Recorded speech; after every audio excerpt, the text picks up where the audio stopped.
Mike and Winona are walking around Los Angeles in the evening, admiring some of the sights. Oh, Winona. Los Angeles in the evening.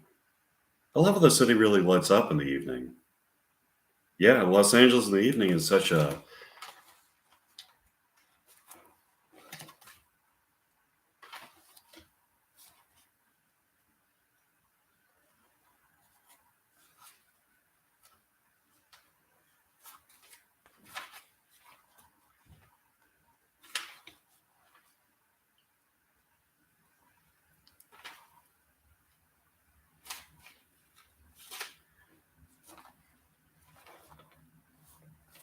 An experience that heightens your awareness. If you look at the Los Angeles area from an aerial perspective, in the evening, you can see a place illuminated with a flow of cars on highways and houses in the valley, lit up by some kind of presence. That presence that I'm feeling here in Los Angeles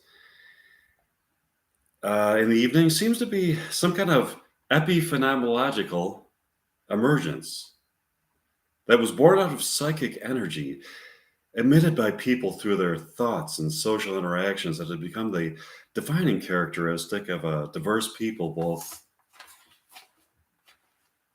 indigenous to the land here and new to it. The combination of native people here and people who are new to this place or just passing through. It gives something that gives a person notions of transcendent possibilities. I agree with that. I wonder who Veronica Sawyer is. This place must seem really foreign to her. She's a character in the movie Heathers too. And is suspended here in Los Angeles in reality? Let's let her roam around here in reality for a while. It's kind of fun trying to guess where she is.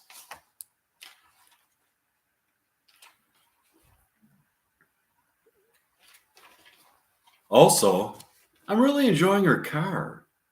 Yeah, I agree. Isn't it beautiful here in the evening? Yes, it is beautiful here in the evening. Even just to wander around here in the evening alone would be a sublimely pleasurable experience. A person can get to know him or herself on a transcendent level and find his or her place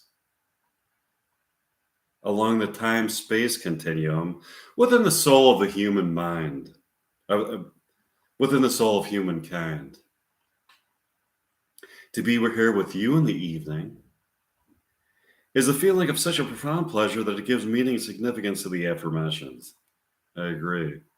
Let's kiss. Sure. They kiss and went to bed together. They got up the next morning and had a wonderful afternoon. The evening arrived and Mike and Winona drove into town Los Angeles in Veronica's car. They start talking. It's so nice to be with you, Winona.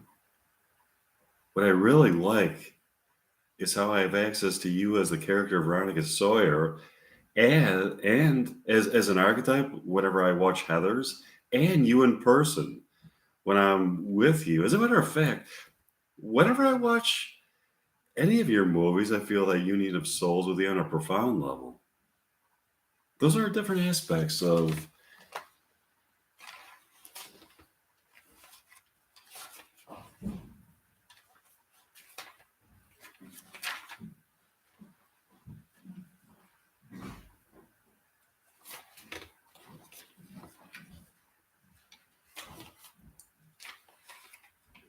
my love for you. There's the love I feel for you when I am either alone thinking about you or watching a movie of yours. The love I feel for you when I am alone is a love that, excuse me, I can enjoy in the most idealistic fashion as I can control it. The love I feel for you when I'm with you is a love that must be validated by the return of your love for me. In that sense, it is out of my control and yet is unconditional. I hereby validate my love for you. Winona, that makes me so profoundly happy.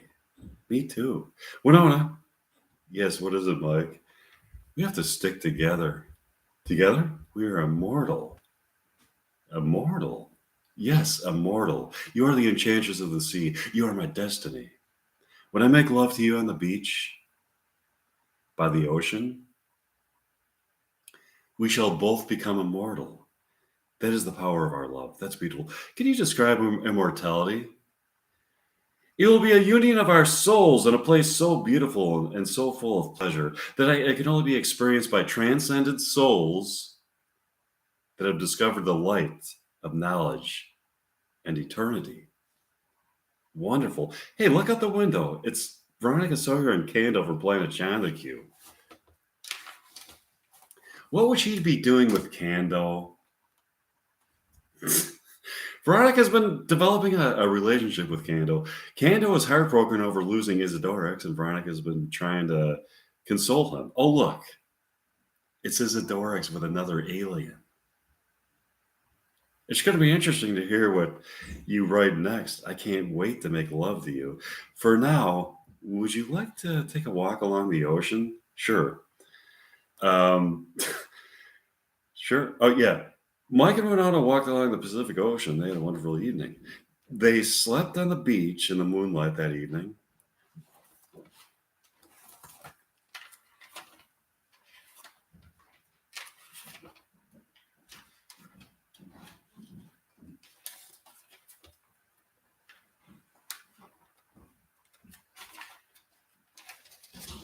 I hear with the beach on the beach with you is a sublime pleasure. The night sky is full of stars tonight. Well, it sure is. We really have a beautiful vantage point from which to gaze upon the distant other worlds. Yeah, I'm looking at the twinkling stars and imagining what might be going on around them, and if it's possible that some of these star systems have planets in their orbits that are habitable for sentient life. I've got something to tell you. I happen to know that there are planets out there that are habitable for sentient life. How do you know that? I know that because I met two aliens as um, a matter of fact. Kando and Isidorix from Planet Jondaku are based on the two aliens that I met. I find that very difficult to believe. I'm not ruling out the possibility of life on other planets, but astrophysicists have not given us much evidence to conclude that there are many planets out there habitable for sentient life. Why do you find that so hard to believe? You've seen characters that I have written into archetypal fiction suddenly appear here in concrete reality. There are many other astounding possibilities to be seen on the continuum that interfaces fiction and reality. There's a continuum that interfaces fiction with reality? Yes, there is. On the continuum that interfaces fiction with reality, fiction can be reality, and reality can be fiction. Some realities that take place here in what we are assuming is the real reality were born out of abstractions, drawn out of fictions that are themselves the real realities and not the real realities. No, let me repeat that so to give it more clarity. Born out of abstractions, drawn out of fictions that are themselves the real realities and not the real realities. The real realities? That's a deep concept. Exactly, exactly. The real realities.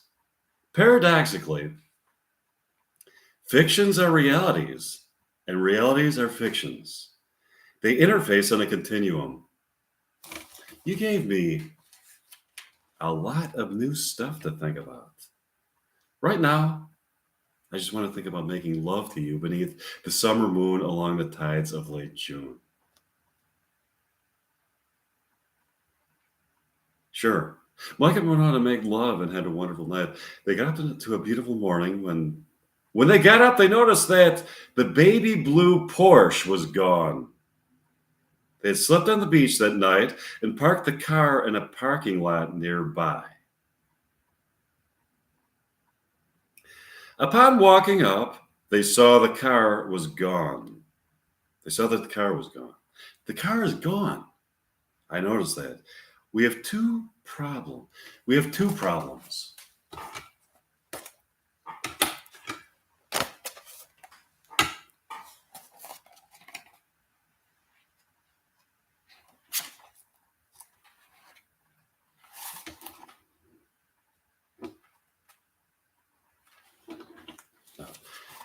The first problem we have is that the car that I borrowed from Veronica Sawyer without her consent has been stolen.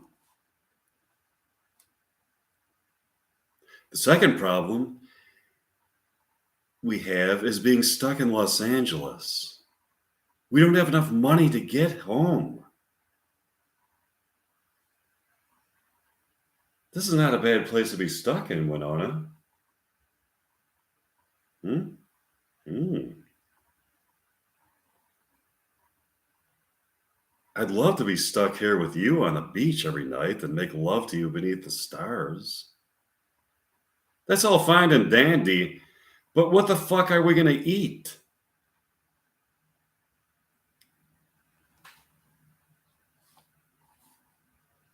It's never too late to go cannibal.